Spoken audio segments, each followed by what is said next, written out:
Shalom à toutes et à tous.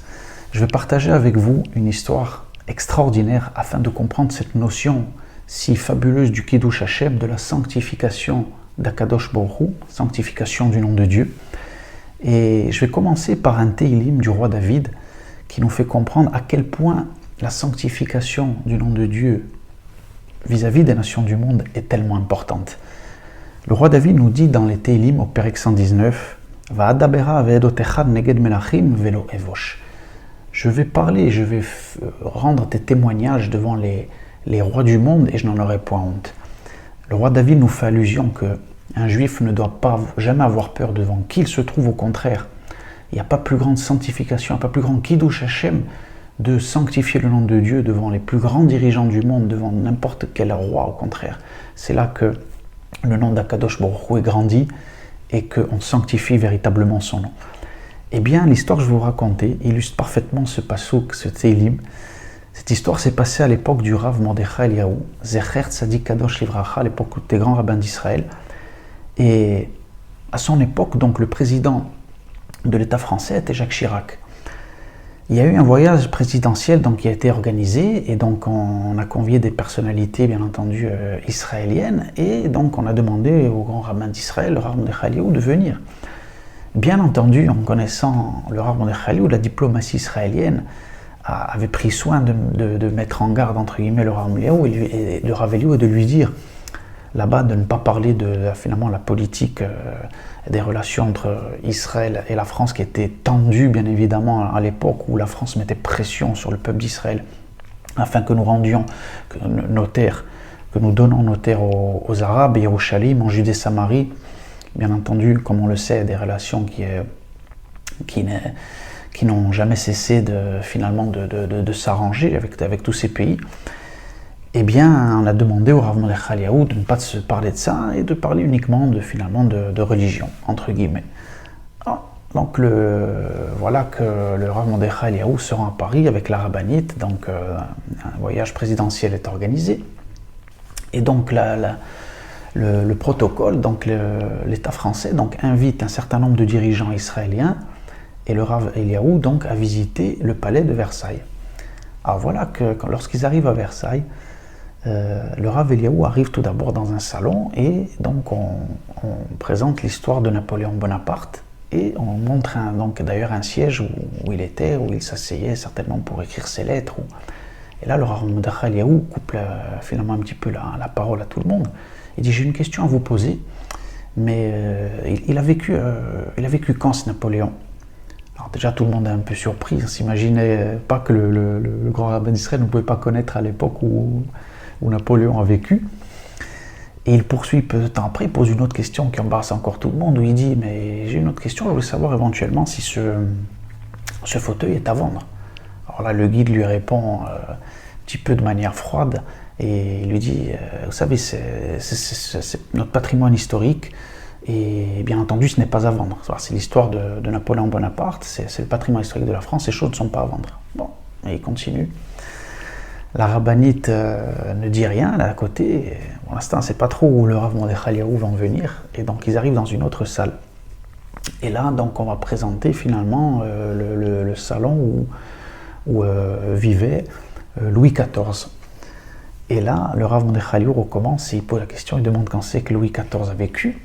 Et il va plus loin que ça pour un petit peu, on va dire, embêter toute la bienséance. Et il va dire, mais avec ironie, mais ce Louis XIV, il a laissé quelque chose au niveau de la morale importante pour la France, pour l'humanité.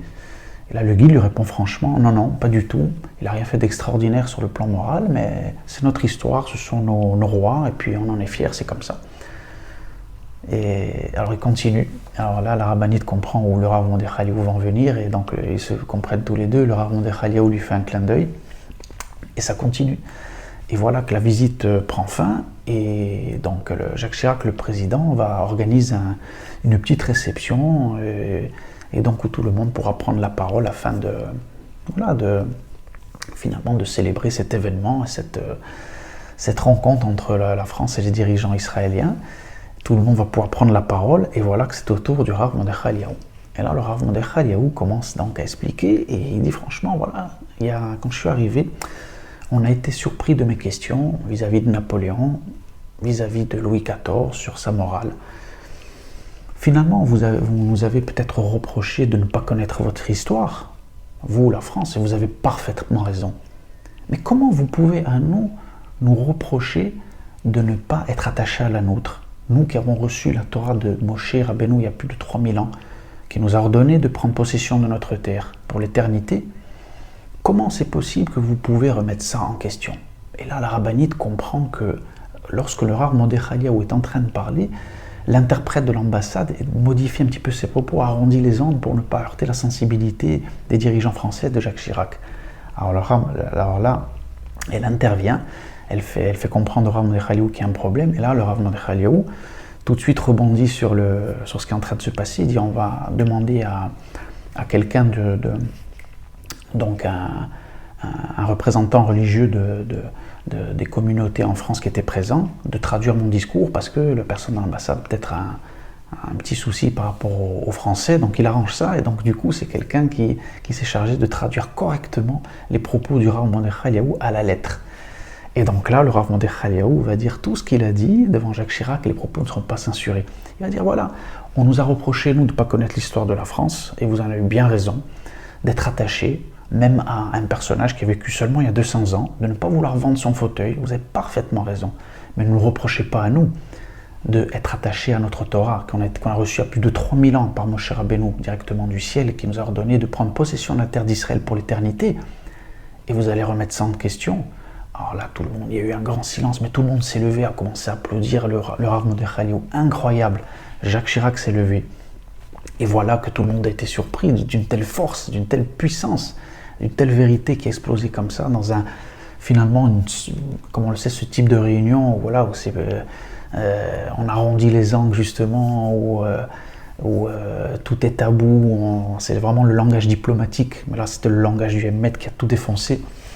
Et voilà que Jacques Chirac va se lever et va dire « J'ai jamais entendu un discours d'une telle puissance, je vais faire quelque chose qui n'est pas dans le protocole. » Écoutez bien ce qu'a dit Jacques Chirac, pourtant qui n'était peut-être pas le plus grand ami d'Israël qu'on a eu.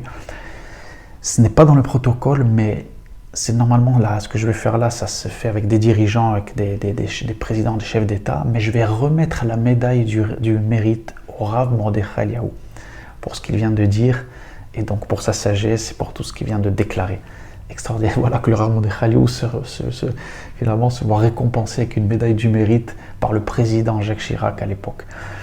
On voit, mes amis, à quel point le roi David dans les Télim, en prophétie, nous le dit, la force d'un juif, eh bien, c'est de sanctifier le nom d'Akadosh Baruch Hu. C'est pas seulement entre nous qu'il faut le faire, c'est pas seulement un petit comité dans notre Beta Knesset, un petit shiur Torah entre nous, entre juifs, non.